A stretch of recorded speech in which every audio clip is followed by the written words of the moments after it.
Hello everyone. नमस्कार दोस्तों। Welcome to true IAS and PCS.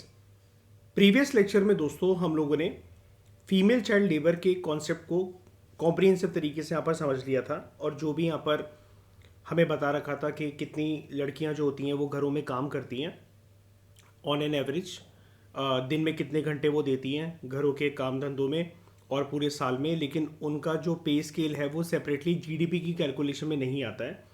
वो एक सिर्फ हेल्पिंग हैंड का, हेल्पिंग नेचर का काम कर रही होती हैं as a extension to their mother services. उनकी मम्मियाँ जहाँ काम कर रही होती हैं, उनके घर वाले जहाँ काम कर रहे होते हैं, उसमें हाथ बटाने का काम करती हैं। उनका सेपरेट जो होता है एक सैलरी स्ट्रक्चर या पे स्ट्रक्चर अलग से कैलकुलेट नहीं होता है। अब ये जो बॉक्स है, आज के लेक्चर में हम इसको समझते हैं, और इस बॉक्स में कुछ इंपॉर्टेंट कॉन्सेप्ट्स हैं, कुछ इंपॉर्टेंट गवर्नमेंट स्कीम्स हैं, कुछ इंपॉर्टेंट गवर्नमेंट के फ्लैगशिप प्रोग्राम्स हैं, उसको हम कवर करेंगे, जिसके नाम आप अक्सर सुनते रहते हो, लेकिन थोड़ा सा हम डेप्थ में जाके उसके बारे में बात करेंगे। तो बात करते हैं फीमेल एजुकेशन की। देखो, according to right to education act, जब से राइट टू एजुकेशन एक्ट आया है, आप में से कोई मुझे बता सकता है कि राइट टू एजुकेशन एक्ट कब आया था हमारे देश में? Any idea, rough idea? RT act कब का है? 2005 नहीं रिया, 2009। साल 2009 में आया था ये, जो कि बोलता है कि सभी जो बच्चे हैं, चाहे फिर वो लड़कियां हों या फिर लड़के हों, उनके पास अधिकार है। कीवर्ड्स पे ध्यान देना। दे आर एंटाइटल्ड किस चीज़ के लिए? कि उनको फ्री प्राइमरी स्कूल एजुकेशन मिलेगी। एक तो उनके पास अधिकार है, पहला इंपॉर्टेंट कीवर्ड। दूसरा, शिक्षा मिलेगी फ्री में। लेकिन कहां तक की बात होती है इस राइट टू एजुकेशन एक्ट के अंदर? प्राइमरी स्कूल की बात होती है। ठीक है, ये तीसरा कीवर्ड है, याद रखना। ये कीवर्ड्स पे ध्यान देना बहुत इंपॉर्टेंट होता है, अदरवाइज क्वेश्चन में एग्जामिनर आपको ट्रैप कर सकता है। कब तक की बात होती है राइट टू एजुकेशन एक्ट में? Till the age of 14 years. लेकिन फिर भी भारत के अंदर जो प्राइमरी एजुकेशन है, भारत के अंदर जो प्राइमरी एजुकेशन है वो यूनिवर्सल नहीं है। यूनिवर्सल का मतलब ये है कि सब लोगों के पास वो एक्सेसिबल नहीं है, जबकि राइट टू एजुकेशन एक्ट ये मैंडेट करता है, एंटाइटल करता है कि आपको फ्री में प्राइमरी स्कूल एजुकेशन मिलेगी, चाहे आप लड़के हो चाहे आप लड़की हो, 14 साल की उम्र तक। ये राइट टू एजुकेशन एक्ट आने के बाद काफ़ी लोगों को फ़ायदा तो पहुंचा, लेकिन जो सबसे ज़्यादा जो डिसएडवांटेज जो ग्रुप रह गया, अगेन वो लड़कियां थीं, जिनके घर परिवार में माहौल ऐसा होता है या समाज में माहौल ऐसा होता है कि एजुकेशन जो है उसको प्राप्त करके एक लड़की करेगी ही क्या, उसके लिए एजुकेशन को एक नेसेसरी एलिमेंट के तौर पर नहीं देखा जाता है। ठीक है, तो हम यहां पर बात करते हैं। सबसे पहले तो समझते हैं इसको कॉम्प्रिहेंसिव तरीके से। ये राइट टू एजुकेशन एक्ट 2009 क्या है, किस पर्पज से आया था, और उसके कुछ इंपॉर्टेंट प्रोविजंस क्या हैं? देखो, हम इसको शॉर्ट में वैसे तो बोल देते हैं राइट टू एजुकेशन, लेकिन इसका पूरा नाम मैं आपको बताता हूं। इसको ऐसे बोला जाता है, right of children, right of children to free and compulsory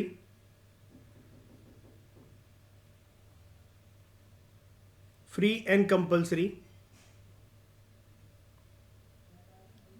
education act, और फिर इसको शॉर्ट में बोला जाता है RTE, right to education act 2009। ये मैंडेट करता है आरटीई एक्ट 2009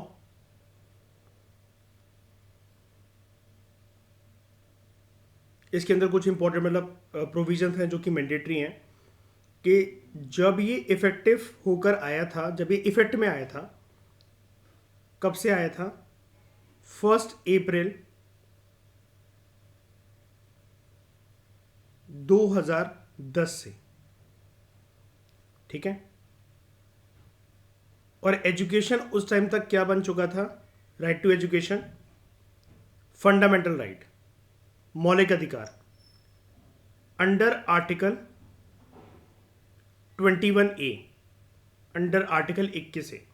तो उसमें मैंडेट ये करा गया था कि जो भी 6 से लेकर 14 साल के एज ग्रुप के जो बच्चे हैं, 6 से लेकर 14 ईयर्स की एज तक जो भी बच्चे हैं, उनको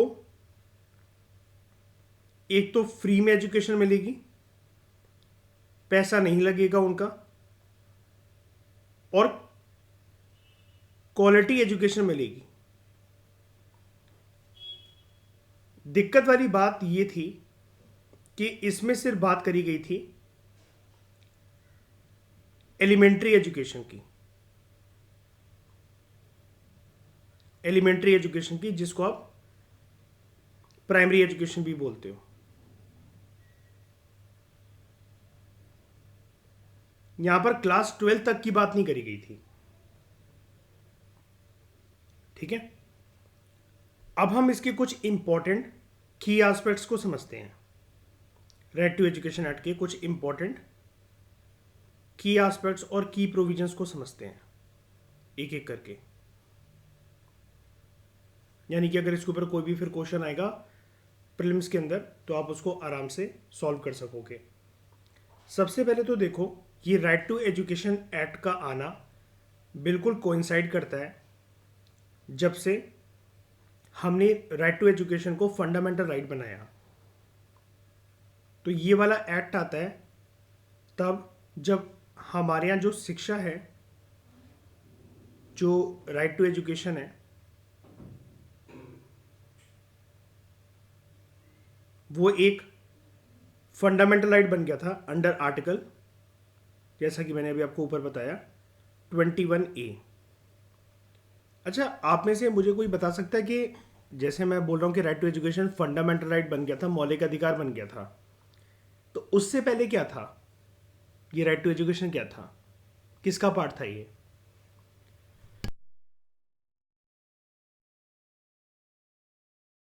किसका? फंडामेंटल ड्यूटीज या डीपीएसपीस? डीपीएसपी। फंडामेंटल ड्यूटी कैसे हो सकता है ना? तो डीपीएसपी का ये पहले पार्ट था, वहां से निकालकर ये डाल दिया गया under article 21A as right to education, और ये फंडामेंटल राइट बन गया, मौलिक अधिकार बन गया, ठीक है। फॉर द एज ग्रुप, याद रखना, एज ग्रुप याद रखना, जो एज ग्रुप है वो है 6 से लेकर 14 ईयर्स का, ये इसका पहला प्रोविजन है। दूसरा, जैसे कि मैंने आपको बार बार बोला कि दो कीवर्ड्स के ऊपर ध्यान देना। यहाँ पर एजुकेशन को बोला गया है, एक तो फ्री है और फ्री के साथ साथ कंपलसरी भी बोला गया है।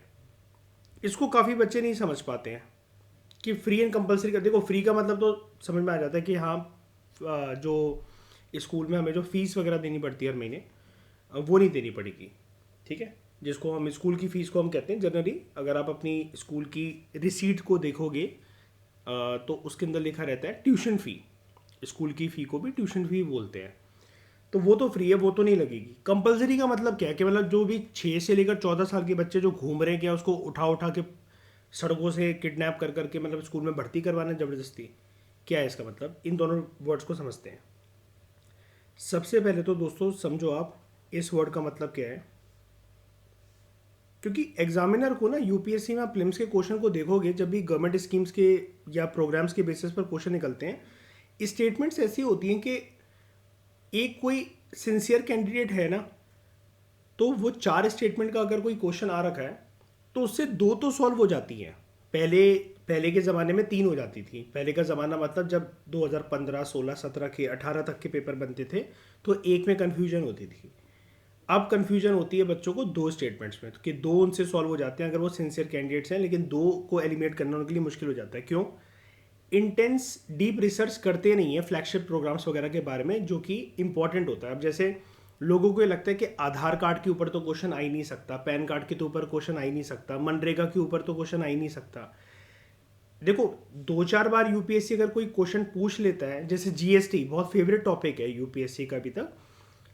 साल 2016-17 के आसपास जीएसटी की बात होना शुरू हुई थी, फिर क्वेश्चंस आना शुरू हुए, लेकिन आज तक आप प्रीलिम्स और मेंस में देख लो कि जीएसटी के क्वेश्चन आते ही आते हैं। अब यूपीएससी में आप मेंस में अगर आप देखोगे तो जीएस पेपर 3 के अंदर बजट के ऊपर भी हर साल आपको एक क्वेश्चन देखने को मिलता है, जो भी एक लास्ट बजट होता है। जब तक आप जैसे 2026 के मेंस में मान लो आप अपीयर कर रहे हो, तो ये जो 1 फरवरी 2026 को जो बजट आया है, इसके कुछ इंपॉर्टेंट प्रोविजंस के बारे में कोई ना कोई एक क्वेश्चन यूपीएससी पूछ लेता है। तो ये एक ऐसी चीज़ है कि जो सबको पता है, तो वो आपको भी पता होना चाहिए, लेकिन आपको थोड़ा सा गहराई से जाकर पता होना चाहिए, ताकि मेंस में आपके पास एक एज रहे अच्छी पॉइंट्स लिखने की, अच्छी एनालिसिस देने की, और प्रीलिम्स के अंदर आपको कन्फ्यूजन ना हो कि यार 2 स्टेटमेंट तो मुझसे एलिमिनेट हो रही हैं, या फिर मुझे 3 स्टेटमेंट्स के बारे में तो पूरा पूरा आइडिया है, एक स्टेटमेंट के बारे में नहीं पता है। तो जितना उस स्कीम के बारे में दे रखा है, ऐसा तो ये नहीं है कि स्कीम के बारे में आपको इंटेंस रिसर्च करनी है, या फिर पढ़ते ही चला जाना है, या फिर वो स्कीम कभी ख़त्म ही नहीं होती है। स्कीम की अच्छी बात ये होती है कि उसका एक स्टार्टिंग पॉइंट और एंडिंग पॉइंट होता है।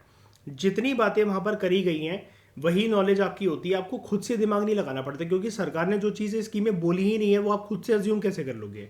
लेकिन दिक्कत क्या है कि लोग स्कीम पढ़ते नहीं है, स्पेशली हर स्कीम नहीं पढ़नी होती है, लेकिन फ्लैगशिप स्कीम्स या जो मेन इंपॉर्टेंट स्कीम्स हैं, जो सुनी सुनाई स्कीम्स हैं, उसके बारे में तो एटलीस्ट आपको गहराई से पता होना चाहिए ना।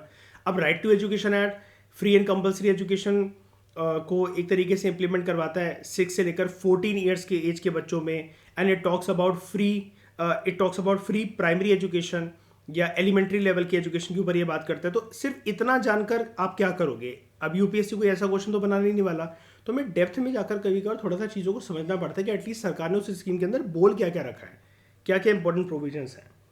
ठीक है, तो ये आप अपनी हैबिट बना सकते हो खुद के लिए भी, सेल्फ रीडिंग के लिए भी, कि जैसे ही आप किसी टर्म को देखो आप खुद भी सेल्फ स्टडी कर रहे हो। आप भूल जाओ मेरे लेक्चर्स को या किसी टीचर के लेक्चर को, कोई भी यूट्यूब चैनल को, आप सबको दरकिनार कर दो। आप खुद भी अगर पढ़ रहे हो, अगर ये ऐसी टर्म्स अगर आपके सामने आई है, आप मान लो कि यही पढ़ रहे हो, 3 मिनट के अंदर आप इस पैराग्राफ को पढ़ लोगे, लेकिन इसके अंदर राइट टू एजुकेशन के बारे में रुक कर इंटरनेट पर ज़रा एक आर्टिकल पढ़ो। मतलब आर्टिकल ऐसा नहीं कि आप द हिंदू इंडियन एक्सप्रेस के आर्टिकल पढ़ने लग गए। सर्च करो राइट टू एजुकेशन, सर्व शिक्षा अभियान, बेटी बचाओ बेटी पढ़ाओ, इनको एक्सप्लेन यहाँ पर नहीं करा गया, इसके बारे में सर्च करो। इसको नज़रअंदाज करके ऐसे मत जाओ कि हाँ ये तो मेंस का टॉपिक है, यहाँ पर सिर्फ हमें नाम ही तो लिखने हैं। आपको भी पता है, मेरे को भी पता है कि हाँ जी हमें मेंस में अंदर सिर्फ इसको कोट ही करना है, लेकिन अगर प्रीलिम्स के अंदर अगर क्वेश्चन आ गया तो आपके 2 मार्क्स भी क्यों जाएं आपके हाथ से। रैंडम करंट अफेयर पढ़ने से बढ़िया है कि एटलीस्ट जो चीज़ें स्टैटिक नेचर की हो चुकी हैं, जो एक ज़माने में कभी करंट अफेयर की हुआ करती थी, अब वो स्टैटिक का पार्ट बन चुकी है, जैसे Beti Bachao Beti Padhao, Sarva Shiksha Abhiyan, right to education. Right to education को फंडामेंटल राइट बनाना, आर्टिकल 21A की प्रोविजन, कौन से अमेंडमेंट एक्ट से आया था आर्टिकल 21A, ये सारी चीज़ें स्टैटिक हो चुकी हैं। अब जैसे जीएसटी के बारे में जिस साल बात होती थी तब वो करंट अफेयर की न्यूज़ थी, लेकिन जीएसटी काउंसिल हर साल बैठती है, स्टेट्स को इनडायरेक्ट टैक्सेस जो हैं उनसे शेयर करे जाते हैं, उनकी मीटिंग होती है, कितने परसेंटेज वोट कौन सी स्टेट का शेयर है। तो ये सारी चीज़ें आपको पता होनी चाहिए ताकि आपको कोई भी कन्फ्यूजन ना रहे। तो यहाँ पर फ्री एंड कंपलसरी एजुकेशन के बारे में अगर हम बात करें, तो यहाँ पर सबसे पहले तो 2 कीवर्ड्स मैंने आपको बताया कि एक तो है फ्री। ठीक है, फ्री का यहाँ पर मतलब क्या है इसको समझते हैं। सबसे पहले फ्री का यहां पर ये मतलब है नो चाइल्ड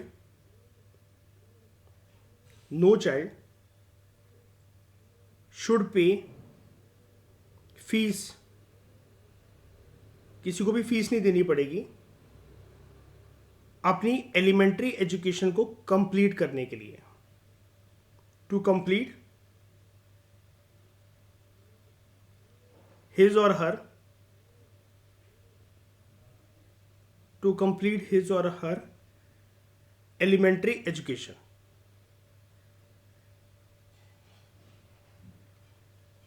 ये तो हो गया फ्री वर्ड का मतलब।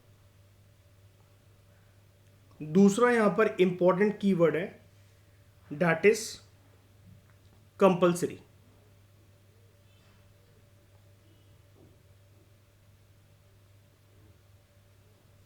अब कंपलसरी में सुनकर तो ऐसा लग रहा है कि जैसे 6 से लेकर 14 साल तक के बच्चों के बारे में सरकार को अगर पता होगा तो उनको उठा उठा के स्कूल में ज़बरदस्ती भर्ती कर दिया जाएगा। कंपलसरी का यहाँ पर ये मतलब है, यहाँ पर एक ऑब्लिगेशन है सरकार के ऊपर, यहाँ पर एक ऑब्लिगेशन है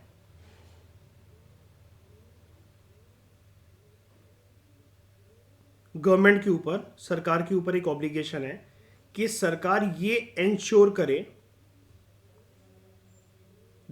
करे कि बच्चे जो हैं 6 से 14 साल तक के, उनका एक तो प्रॉपर तरीके से, 3 बातें यहाँ पर, ठीक है। एक तो प्रॉपर तरीके से उनका हो एडमिशन। अब ऐसा नहीं कि उनको रिश्वत खिलानी पड़ रही है, उनको वो स्कूल गए, उनके पास अपना आधार कार्ड है, बर्थ सर्टिफिकेट है, 6 से 14 साल तक के अंदर वो आते हैं तो उनका एडमिशन ही नहीं हो रहा है। दूसरा, सरकार को ये भी सुनिश्चित करना पड़ेगा कि एडमिशन के बाद ऐसा भी नहीं कि किसी ने नाम तो लिखवा दिया है, वो सिर्फ पेपर देने के लिए आ रहे हैं और ऐसे अपनी शिक्षा को कंप्लीट कर रहे हैं। नहीं, प्रॉपर उनकी अटेंडेंस होनी चाहिए स्कूल के अंदर बच्चों की, ठीक है, ताकि वो कुछ सीख भी तो सके। एजुकेशन का मतलब सिर्फ डिग्री लेना थोड़ी ना होता है। स्कूल में जाना सिर्फ ऐसा थोड़ी ना होता है कि हम 10वीं पास कर लें, 9वीं पास कर लें, हमें पासिंग सर्टिफिकेट मिल जाए। हमें सीखना होता है रोज़ टीचर के साथ बैठकर, सब्जेक्ट्स की गहराई में जाकर, ताकि हमारा दिमाग खुल सके, हमारा दिमाग ब्रॉड हो सके। और तीसरी जो ऑब्लिगेशन है, डैट इज कंप्लीशन। ये प्राइमरी लेवल की जो एजुकेशन है, जो एलिमेंट्री एजुकेशन है, वो कंप्लीट हो सके हर एक बच्चे की, लड़का लड़की 6 से लेकर 14 साल तक की, अच्छी तरीके से।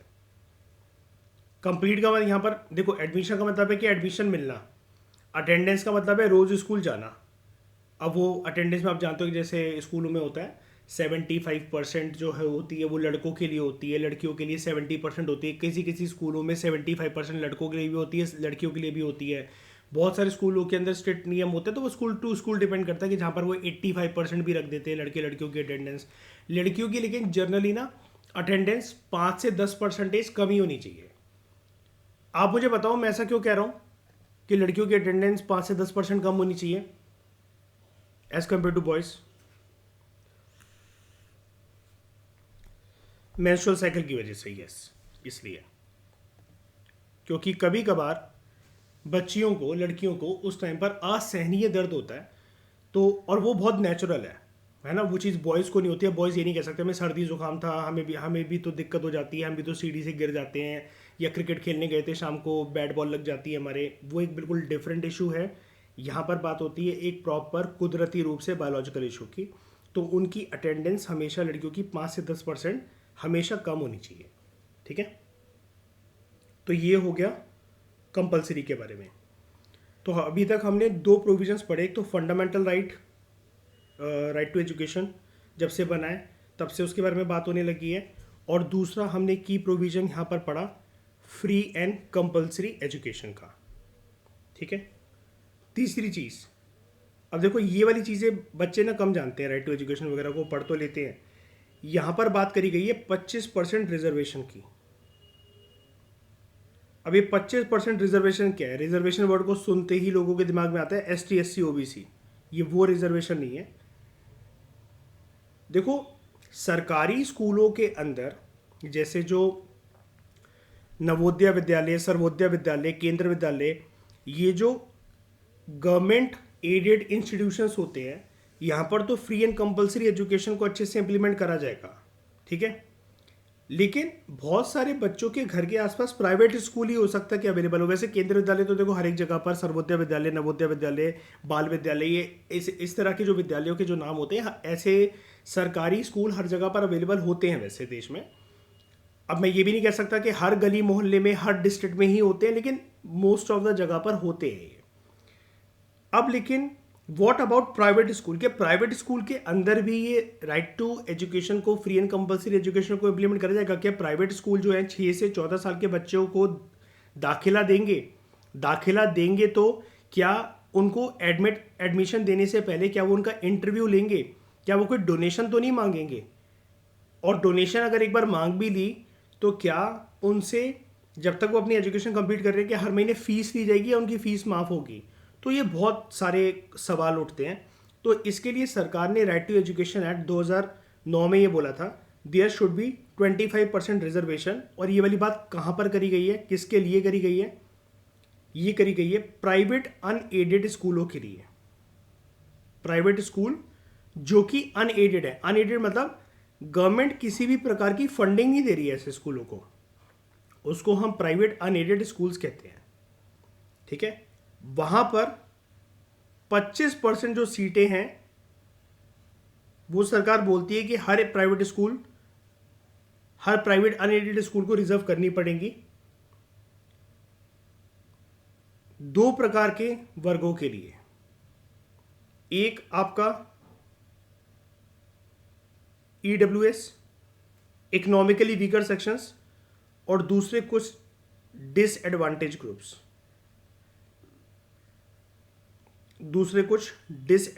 ग्रुप्स, और ये प्राइवेट स्कूलों को ये शो करना पड़ता है सरकार को हर साल अपनी एनुअल रिपोर्ट देते हुए कि आपने कितने बच्चे भर्ती करे, 25% जो सीट का प्रावधान है वो पूरा हो रहा है कि नहीं हो रहा है।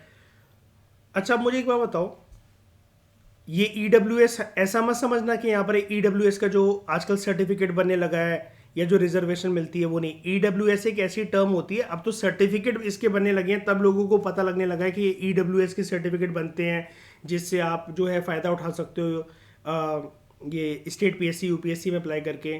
ईडब्ल्यूएस जो सर्टिफिकेट बनते हैं ये भी वही ईडब्ल्यूएस है, लेकिन यहाँ पर जब ये ईडब्ल्यूएस के ऊपर रिजर्वेशन अलग से, जैसे अभी तो ये यूपीएससी वगैरह के अंदर रिजर्वेशन है, तो आपको ये समझ में आता है कि हाँ एसटी एससी ओबीसी के अलावा भी अब एक रिजर्वेशन आ गई ईडब्ल्यूएस। लेकिन ये राइट टू एजुकेशन एक्ट में ये साल 2009 से ही है ईडब्ल्यूएस का प्रावधान। ठीक है, और ये किसके लिए? 25% रिजर्वेशन की जहां पर बात होती है कि सीटें आरक्षित करनी पड़ेंगी प्राइवेट अनएडेड स्कूलों को, यानी कि ऐसे प्राइवेट स्कूलों को जिनको 1 रुपया भी सरकार की तरफ से फंडिंग नहीं मिलती है। वो प्राइवेट स्कूल है, मतलब मान लो कि मेरे पास पैसा है, मैंने अपना एक स्कूल खोल दिया, सरकार से मुझे कोई मदद नहीं मिली, पूरी बिल्डिंग मैंने बनवाई है, टीचरों को सैलरी जो है वो मेरे उससे जा रही है, मेरी इनकम से जा रही है, तो वो मेरा पूरा प्राइवेट अनएडेड स्कूल हुआ।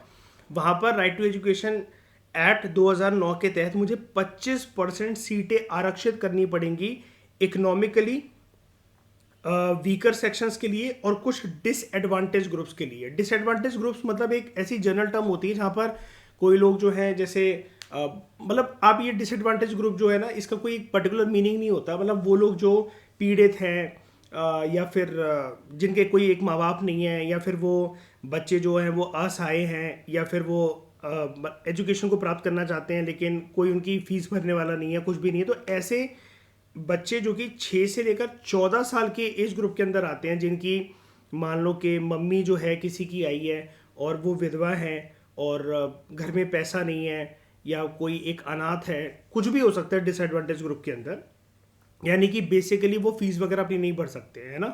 तो अब मुझे एक बात बताओ, क्या यहाँ पर ऐसे बच्चों से जिनको प्राइवेट अनएडेड स्कूल में 25% सीटें ईडब्ल्यूएस और डिसएडवांटेज ग्रुप्स के लिए जो आरक्षित करी जा रही है under right to education act 2009, यहाँ पर आप बाकी सारी बातें तो समझ गए हो, मुझे बस इतना बताओ कि इनसे, इन बच्चों से क्या थोड़ी बहुत फीस ली जा सकती है कि नहीं ली जा सकती है?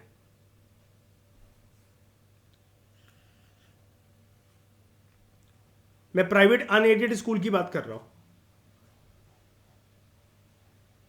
बताओ। फीस ली जा सकती है इन बच्चों से कि नहीं, हाँ या ना? नहीं ले सकते? कैसे ले सकते हैं यार? राइट टू एजुकेशन एक्ट में जब, कशिश अपने रूल से क्यों भटक जाते हो? जब बोला ही हुआ है मैंने, free and compulsory education, free free free. ठीक है, हाँ, इसलिए मैं कहता हूं स्कीम में जो दे रखा है उसी को माना करो दोस्तों। अपना खुद का दिमाग, खुद की बुद्धि मत चलाया करो। Don't assume anything in the scheme. सरकार ने जो बोल रखा है जिस स्कीम में, वही बातें मानी जाएंगी। डोंट अज्यूम, ये आदत अपनी चेंज कर लो। ये इस आदत की वजह से मैंने कुछ इनिशियल अटेम्प्ट्स अपने बर्बाद भी करे हैं गलत क्वेश्चंस करके। स्कीम रिलेटेड घुस जाता था उन क्वेश्चन में, और फिर मुझे लगता था नहीं नहीं, अगर ऐसा हो सकता है तो वैसा भी तो हो सकता है। जैसे एक क्वेश्चन आया था जब साल 2018 का मैंने पेपर दिया था, पहला अटेम्प्ट अपना, उसमें प्रीलिम्स के अंदर एक क्वेश्चन आया था कि क्या, एक आधार कार्ड के ऊपर क्वेश्चन था कि क्या आधार कार्ड आपकी जो सिटीजनशिप होती है उसका प्रूफ हो सकता है क्या, नागरिकता का, आपकी देश की नागरिकता का एक प्रूफ हो सकता है क्या आधार कार्ड। तो वो नहीं हो सकता है, लेकिन मुझे लगा अरे यार आधार कार्ड बनवाया मैंने, मैं घंटों लाइनों में लगा रहा था, ऐसा लगा रहा था, तो ऑब्वियस ही बात है पूरा देश आधार कार्ड बनवा रहा था, तो ये सिटीजनशिप के लिए ही होगा। PAN card can be use as a proof for citizenship, लेकिन आधार कार्ड सिटीजनशिप का प्रूफ नहीं है, सरकार ने लिखा हुआ है आधार कार्ड के प्रोविजंस में। अब मेरे को पता नहीं था स्कीम इतनी, हाँ नहीं, पर मुझे इतना स्कीम के बारे में इतनी गहराई से पता नहीं था, तो मैंने वहाँ पर अज्यूम कर लिया। इस एजम्पशन के चलते मैंने बहुत सारे क्वेश्चन गलत करे थे साल 2018 और 19 में। उसके बाद एक बात समझ में आई कि जितना स्कीम में दे रखा होता है अच्छा बच्चा मान के उतना ही हमें मानना चाहिए, खुद की बुद्धि खुद का दिमाग फालतू की चीज़ों में ऐसे में नहीं लगाना चाहिए हमें। ठीक है, तो ये चीज़ आप लोगों को अच्छे से क्लियर हो गई होगी। उसके बाद यहाँ पर एक चीज़ और है, और अच्छी अच्छी बातें मैं आपको बताता हूँ जो कि दूसरे कैंडिडेट्स को शायद से नहीं पता होंगी। यहाँ पर एक एस्पेक्ट और है राइट टू एजुकेशन एक्ट का, अपार्ट फ्रॉम 25% रिजर्वेशन, इसके बारे में बहुत सारे बच्चों को नहीं पता रहता है। No detention,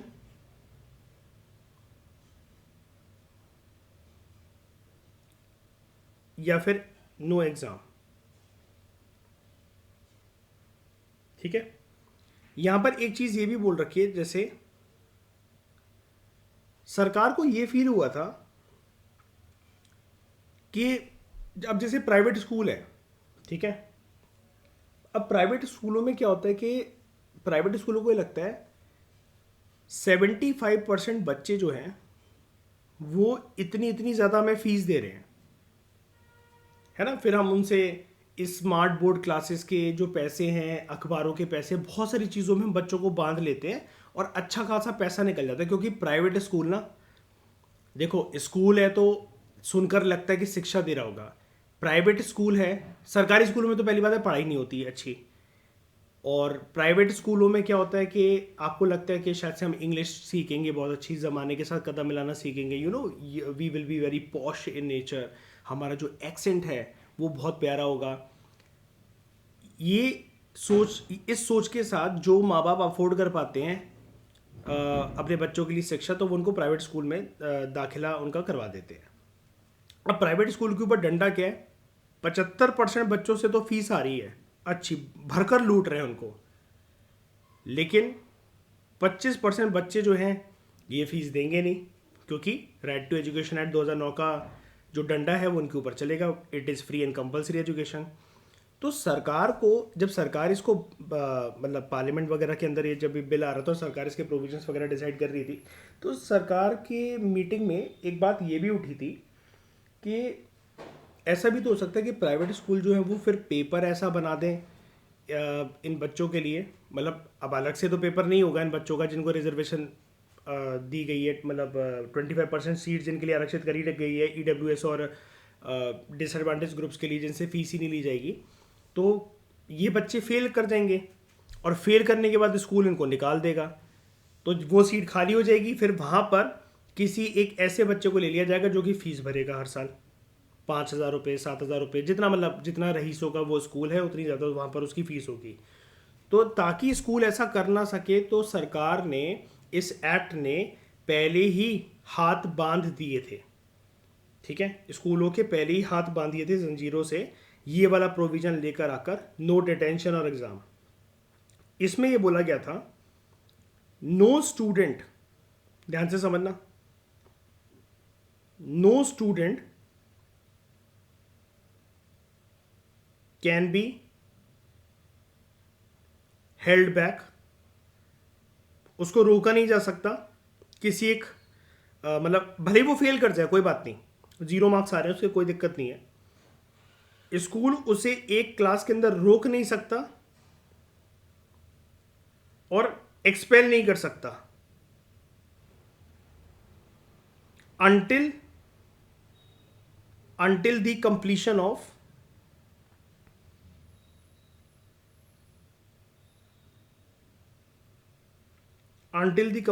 of elementary education. और सरकार ने स्पेसिफाई भी करा था कि यहां पर उनका एलिमेंट्री एजुकेशन से क्या मतलब है, क्लास 8 तक, क्लास 8 तक।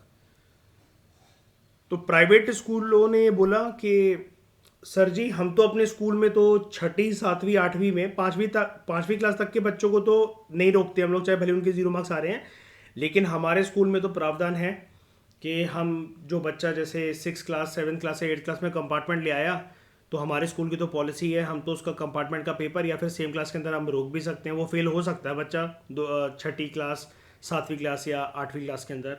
आप बोल रहे हो 8 क्लास तक उसको रोका नहीं जा सकता और उसको एक्सपेल नहीं कर सकते हम लोग, लेकिन हमारे स्कूल की तो ये पॉलिसी है। तो सरकार ने बोला कि आप ये वाली चीज़ ना इन बच्चों के साथ नहीं कर सकते हो।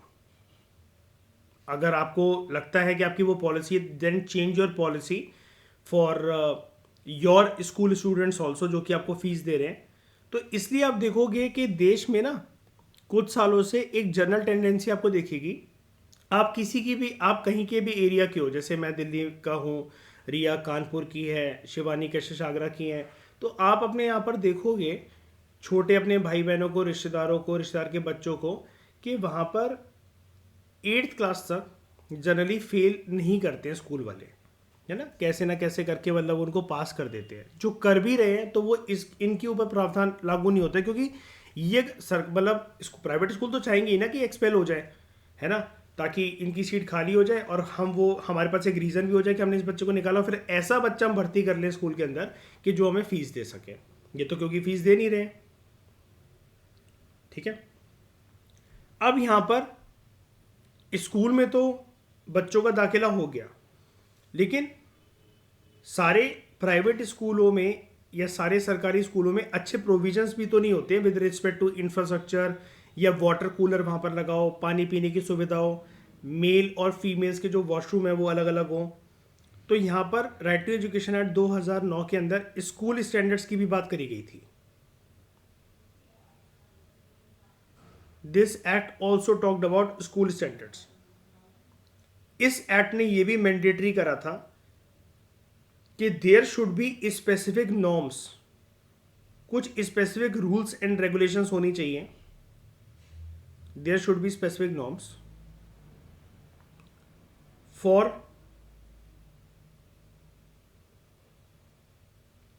Teacher student ratios.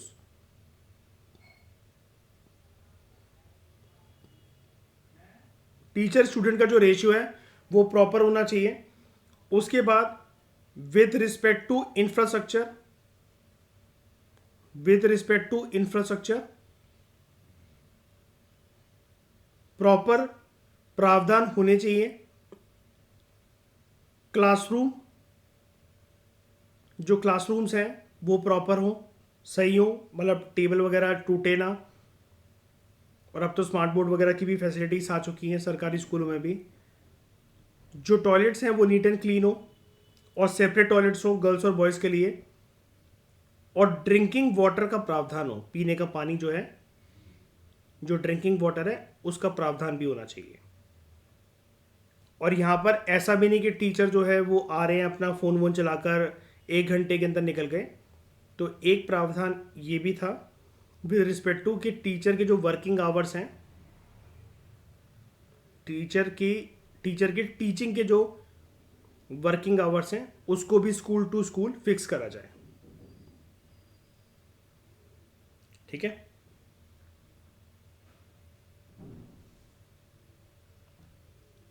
अब यहां पर दोस्तों एक इशू और उठता है, और वो एक इशू ये है कि ऐसे बच्चों का क्या होगा, जैसे मतलब मान लो ये कहता है कि ये एक्ट कहता है, राइट टू एजुकेशन एक्ट 2009, कि 6 से लेकर 14 साल तक के बच्चों को फ्री एंड कंपलसरी एजुकेशन मिलेगी। अब मान लो कि कोई एक बच्चा है, किसी भी कारण की वजह से यार उसकी nursery, KG, first, second, third, fourth class जो है वो कवर नहीं हो पाई। और अब वो 13 साल का लड़का है या लड़की है। अब सवाल ये उठता है कि अगर वो 13 साल का है या 13 साल की है, तो उसने उसने कुछ भी पढ़ाई नहीं कर रखी है, उसको कुछ भी नहीं पता, उसको पेन उठाना तक नहीं आता है, तो क्या उसको हम फर्स्ट क्लास में डाल देंगे? और ये 13 साल का लड़का या लड़की अच्छे लगेंगे क्या फर्स्ट क्लास के अंदर, सेकंड क्लास के अंदर, थर्ड क्लास के अंदर? तो अब सरकार के लिए समस्या की ये भी बहुत बड़ी थी कि यार ये भी तो चीज़ है ना कि अगर हम राइट टू एजुकेशन एक्ट के तहत एक लॉलीपॉप दे रहे हैं कि it is free education and compulsory education, compulsory वाले एलिमेंट को चलो हटाते हैं, लात मारते हैं, फ्री फ्री चीज़ें बहुत पसंद आती हैं लोगों को कि आप आओ यहाँ पर। मिड डे मील स्कीम के तहत आगे चलकर मिड डे मील स्कीम भी इसके अंदर मर्ज करी गई थी बहुत कुछ कुछ स्कूलों के अंदर, कि आपको मतलब अगर सुबह आपकी मम्मी टिफिन वगैरह नहीं बना पाती है, या अगर आपको अच्छा खाना चाहिए एकदम अच्छे हाथों का बना हुआ और जो न्यूट्रिशियस मील हो, तो उसके तहत आपको आपके बच्चे को खाना भी मिलेगा स्कूल के अंदर। तो सारी चीज़ें फ्री में होंगी।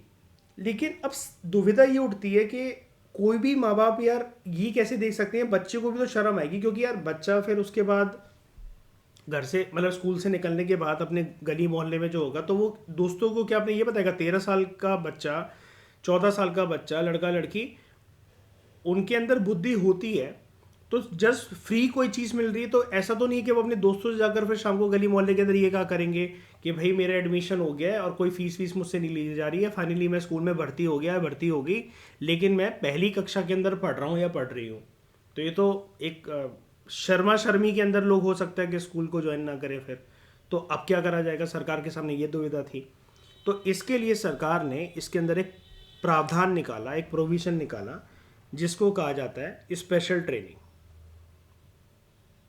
Special training. अब कोई भी जो ऐसा बच्चा है या ऐसी बच्ची है जो कि अभी तक स्कूल के अंदर नहीं थे, children who were not in school till now, अभी तक वो उन्होंने स्कूल की शक्ल भी नहीं देखी थी जीवन में, ठीक है, या फिर किसी कारणवश वो स्कूल से ड्रॉप आउट कर गए थे,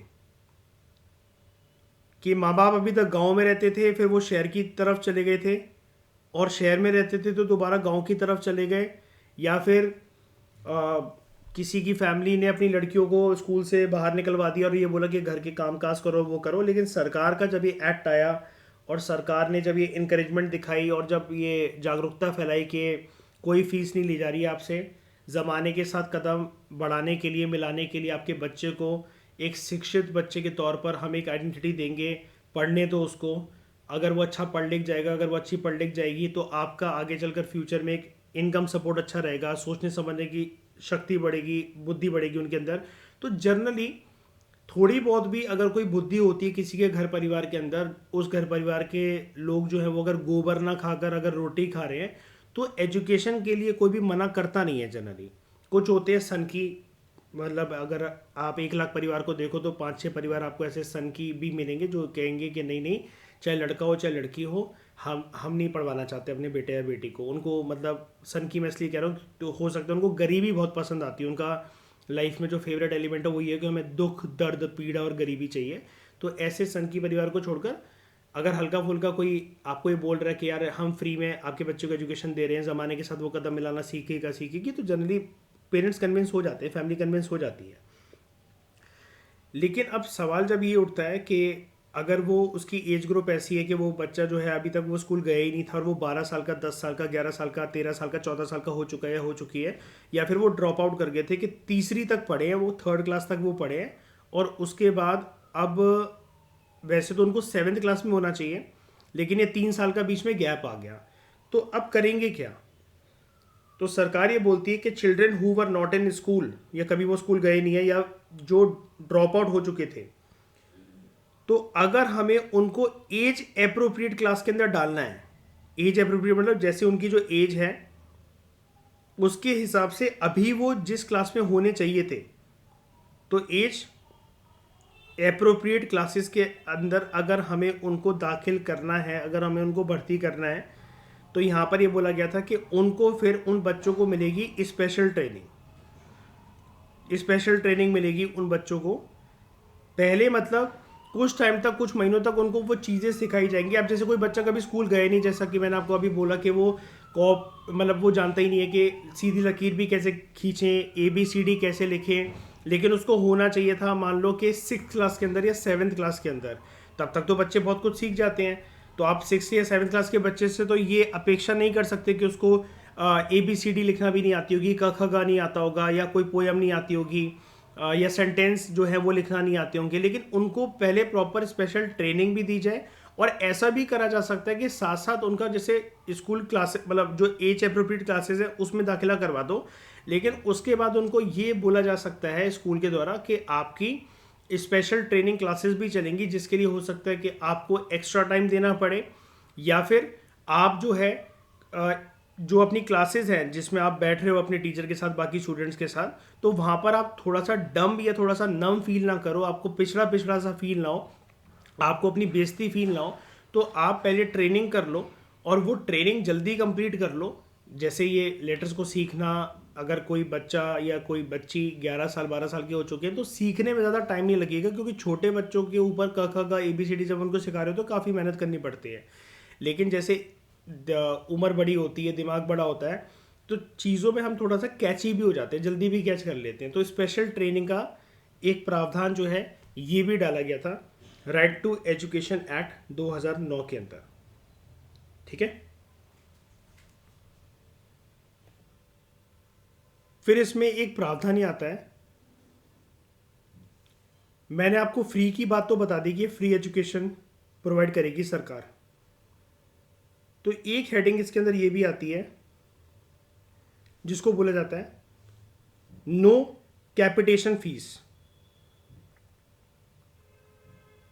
यानी कि अगर किसी बच्चे के माँ बाप, अब सारी गरीबी गरीबी वाली बातें क्यों करनी, ये भी हो सकता है कि किसी फैमिली का जो कोई बच्चा है या कोई लड़की है वो ड्रॉप आउट हो, फैमिली लेकिन सक्षम है, लेकिन फिर भी उन्होंने मतलब अब एजुकेशन छूट गई थी, स्कूलिंग छूट गया था लड़के लड़की का, तो उसको कंटिन्यू करवाना ज़रूरी नहीं समझा, वो बस कहते रहे रोज़ हाँ करवा देंगे, कमिंग सेशन के अंदर करवा देंगे। फिर वो अप्रैल और मई के महीने के अंदर गर्मियों की छुट्टियां जब चल रही होती हैं, नया सेशन स्टार्ट होता है, तभी एडमिशन होते हैं हमारे देश में स्कूलों के, तो वो छूट जाता है उनसे हर साल। लेकिन अब उन्होंने सोच लिया कि उनको मतलब अपने बच्चे बच्चियों को पढ़वाना है और वो सक्षम है फीस देने के लिए। तो अगर राइट टू एजुकेशन एक्ट 2009 के तहत 6 से 14 साल का अगर कोई बच्चा है और जो कि मान लो कि डिसएडवांटेज ग्रुप से थे या EWS से थे, लेकिन अब वो सक्षम है, अगर वो कहते भी कि हम फीस दे देंगे, लेकिन अगर यहाँ पर स्कूल वालों ने अगर उनसे एक भी रुपया लिया, ठीक है, एडमिशन के लिए, ठीक है, इवन 1 रुपीज फॉर एडमिशन, तो उनके ऊपर बहुत सख्त फाइन लगाया जाएगा स्कूल वालों के ऊपर, कि जन्मों जन्मों की फीस निकल जाएगी उनकी।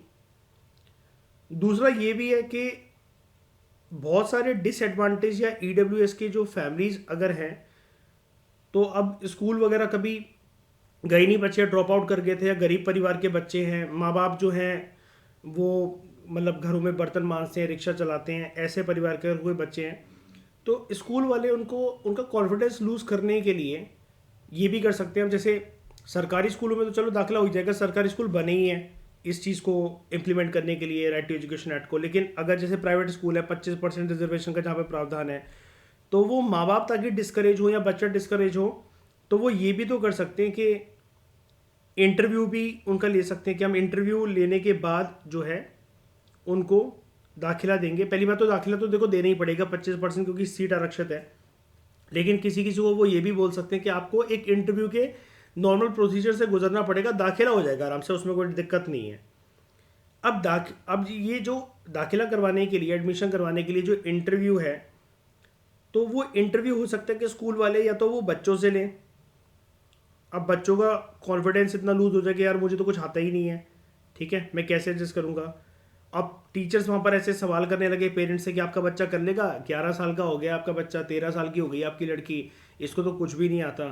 तो माँ बाप जो है वो उनका कॉन्फिडेंस लूज हो जाए, बच्चा उससे भी ज़्यादा घबराने लग जाए कि भाई मेरे को नहीं जाना स्कूल वगैरह, मेरी कितनी बेइज्जती होगी, मुझे तो ये भी नहीं आता, और स्कूल वाले फिर कुछ पॉलिटिक्स खेले कि फर्स्ट क्लास का एक थर्ड क्लास का एक लड़का या लड़की बिठा दिया बगल में, और एक 11-12 साल के लड़के या लड़की को बिठाकर वो इंटरव्यू ले रहे हैं उसका। 11-12 साल का लड़का कभी स्कूल नहीं गया था, ड्रॉप आउट था उसका, मतलब उसने स्कूल को छोड़ दिया था, और वो आंसर कर नहीं पा रहा है, जबकि वहाँ पर दूसरी क्लास की लड़की, पहला क्लास का बच्चा जो है वो आंसर कर पा रहा है। तो उनकी तो कॉन्फिडेंस की धज्जियाँ उड़ जाएंगी। तो यहाँ पर ये बोला गया है कि इंटरव्यू नहीं लिया जाएगा, ना ही बच्चों का और ना ही माँ बाप का। ठीक है, कोई इंटरव्यू नहीं लिया जाएगा। ये वाली चीज़ें दोस्तों याद रखना। मैंने बहुत बेहतरीन तरीके से जितनी मेहनत मैं कर सकता था इस टॉपिक के ऊपर, मैंने खोद के पॉइंट्स निकाले हैं। ठीक है, तो राइट टू एजुकेशन एक्ट के ऊपर कोई भी क्वेश्चन आ गया तो आप सेटिस्फाई हो सकते हो कि आप बाकी कैंडिडेट्स के कंपैरिजन में प्रीलिम्स में बहुत अच्छा इसको एलिमिनेट कर पाओगे, और मेंस में आपके पास लिखने के लिए आज के बाद बहुत अच्छे पॉइंट्स रहेंगे। जस्ट आप इसको रिवाइज ज़रूर करना, कि ऐसा नहीं आज आपने मुझसे ये सारे पॉइंट्स सुन लिए और फिर आप उसको भूल जाओ। इंडियन सोसाइटी की डिस्कशन में ऐसा मैंने बहुत सारी स्कीम्स, बहुत सारी चीज़ों के साथ, बहुत सारे कॉन्सेप्ट्स के साथ, जैसे हम sex ratio, infant mortality rate और ये सब जब हम डिस्कस कर रहे थे, मैंने आपको बहुत सारी ऐसी चीज़ें बताई हैं। इनको साइड में लिखते जाया करो, इनको बार बार रिवाइज करा करो, ताकि आपकी हमेशा एक एज रहे। डोंट एक्सपेक्ट कि क्वेश्चन आएगा तो ही मैं इसको पढ़ूंगा। अब जैसे यूपीएससी में, UPSC is a blind box. कोई आपको ये आश्वासन नहीं दे सकता कि हाँ भाई मेरे पढ़ाए हुए से कंटेंट हो जाएगा आपका। आप मुझे चाहे 1 करोड़ भी फीस दे देना, मैं आपको घर पे आके होम ट्यूशन भी दूंगा यूपीएससी के लिए, then also I can not give you guarantee कि मेरे पढ़ाए हुए से ये कंटेंट फंस जाएगा, वो हो जाएगा। लेकिन पॉइंट ये है कि स्टैटिक चीज़ों के ऊपर, जो स्टैटिक सब्जेक्ट्स का या जो करंट अफेयर के ऐसे टॉपिक हैं जो स्टैटिक बन चुके हैं, अगर आपकी इसमें कमांड है और आपको चीज़ें समझ में आती हैं, गहराई से अगर आप जाते हो, तो कहीं ना कहीं आप ज़रूर फिट ज़रूर हो जाते हो। ये गारंटी है। यूपीएससी गारंटी नहीं है, सरकारी एग्जाम गारंटी है। लेकिन ठीक है, उसके बाद यहाँ पर टीचर की क्वालिफिकेशन की जो बात आती है कि टीचर जो है, क्या हम ऐरा गैरा नत्थु खैरा किसी को भी उठा कर ले आएंगे क्या, कि ऐसे बच्चों को पढ़ाने क्या है और किसी को भी टीचर बना दिया? तो ऐसा नहीं है। टीचर की क्वालिफिकेशंस के बारे में भी राइट टू एजुकेशन एक्ट 2009 में बात करी गई थी कि टीचर्स के पास मिनिमम क्वालिफिकेशन होनी चाहिए, जो कि टीचर बनने के लिए चाहिए होती है हमें। जैसे बीएड वगैरह उन्होंने कर रखी हो, तो मिनिमम क्वालिफिकेशन होनी चाहिए, प्लस उनके पास कुछ प्रोफेशनल डिग्रीज भी होनी चाहिए। उन टीचर्स के पास कुछ प्रोफेशनल डिग्रीज जो हैं वो भी होनी चाहिए। और इसमें ये भी बोला गया था, इस एक्ट में आखिरी बात ये भी बोली गई थी कि स्कूल ना ऐसा भी नहीं होना चाहिए कि 4-5 किलोमीटर, 10 किलोमीटर, 15 किलोमीटर जाने के बाद हो, क्योंकि हर किसी के माँ बाप तो इतने सक्षम है नहीं कि रोज़ सुबह बाइक पर, स्कूटी पर, गाड़ी पर बिठाकर अपने बच्चों को स्कूल छोड़ आएंगे, दोपहर में ले आएंगे, या रिक्शा या ऑटो लगवा देंगे, वैन लगवा देंगे। तो यहाँ पर ये भी बोला गया था कि स्कूल ज़्यादा से ज़्यादा खोले जाए राइट टू एजुकेशन एक्ट 2009 को अच्छे से इम्प्लीमेंट करने के लिए। और यहाँ पर सरकार ने एक प्रावधान ये भी ऐड करा था कि नेबरहुड, आसपास के जैसे जो पड़ोसी एरियाज होते हैं, वहाँ पर स्कूल्स खोले जाएं। ठीक है, तो एजुकेशन जो है वो प्रोवाइड करी जानी चाहिए with in a specified area. तभी मैंने आपको बोला था, जो सर्वोदय विद्यालय, नवोदय विद्यालय, केंद्र विद्यालय जो होते हैं, आपको हर एक एरिया के अंदर इसलिए देखने को मिलते हैं। ठीक है, स्पेसिफाइड एरियाज के अंदर मतलब ये जो है स्कूल्स वगैरह खोले जाए। ठीक है, तो हमने यहाँ पर ये पढ़ा कि as per right to education act, सभी जो चिल्ड्रन हैं, चाहे वो गर्ल्स हो बॉयज़ हो, उनके पास एक अधिकार है कि उनको free and compulsory primary school education मिलेगी 14 साल की उम्र तक। ठीक है, और वो राइट टू एजुकेशन एक्ट 2009 के तहत मिलेगी। ठीक है, और इस एक्ट के इम्पॉर्टेंट जो प्रावधान है वो क्या है, वो मैंने आपको कॉम्प्रिहेंसिव तरीके से बताया। इस बॉक्स में डिस्कस करने के लिए और भी चीज़ें हैं, लेकिन इस लेक्चर को हम ज़्यादा लंबा ना बनाते हुए अभी यहीं पर वाइंड अप करेंगे, क्योंकि हमें और भी चीज़ों के ऊपर ये चीज़ें समझनी है कि ये प्राइमरी एजुकेशन क्या होता है, सर्व शिक्षा अभियान क्या है। ठीक है, और एक समग्र शिक्षा अभियान के बारे में मैं आपको बताऊंगा, और 2 स्कीम्स के बारे में हम बात करेंगे। एक अपना ये सर्व शिक्षा अभियान, और बेटी बचाओ बेटी पढ़ाओ, इनको भी कॉम्प्रिहेंसिव तरीके से कंप्लीट करेंगे। ये सिर्फ बॉक्स के अंदर नॉर्मल जो इन्फॉर्मेशन है कि लिटरेसी औरतों का इतना है, मर्दों का ज़्यादा होता है, 2011 का सेंसस ये कहता है, ये वाली बातें हर किसी को पता रहती हैं। ठीक है, लेकिन हमें थोड़ा सा गहराई में जाकर और चीज़ों के ऊपर अपना जो इंसाइट है वो डेवलप करना पड़ेगा। तो इस डिस्कशन में दोस्तों फिलहाल इतना ही। Thank you very much for discussion.